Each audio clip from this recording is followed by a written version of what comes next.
ganito lang yun mga katuldok. Ito yung trap ko ha. So pag naglatag ganito lang. Yung agos papunta doon. So dito maganda yung pwesto. Dito ko lang yan ilalagay mga katuldok. Dito sa bandang mababaw lang. Yung maabot lang yung, ng tubig itong pinakabunganga. Kung saan paagos yung tubig, doon din dapat nakaharap itong itong pinakabunganga, hindi dapat nakapasalubong. Kasi mapapasukan dito ng mga dahon, hindi makakapasok yung hipon. So ganito yung paglatag mga katuldok. Yan. So kapag ka mababaw, anuhan lang. Ibawasan yung lupa para maabot yung pinaka bunganga nitong trap. Kasi yung mga hipon, pag naghahanap ng pagkain yan, pumupunta yan sila sa mga mabababaw na porsyon ng tubig. Yan. Sa gabihan sila naghahanap ng pagkain. Yan lang yan mga katuldok. Yan. Tapos lagyan ko lang yan ng mga bato-bato para ba ipitin.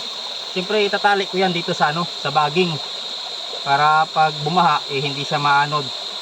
At alagyan ng mga dahon-dahon mga katuldok para kapag katanghali ka na magpandaw, yung hipon hindi makalabas, hindi nalalabas kasi madilim din sa madilim na sa dito sa loob. Kasi pag tanghali na maliwanag na, hahanap talaga ng butas yung na yan, yung hipon para makalabas.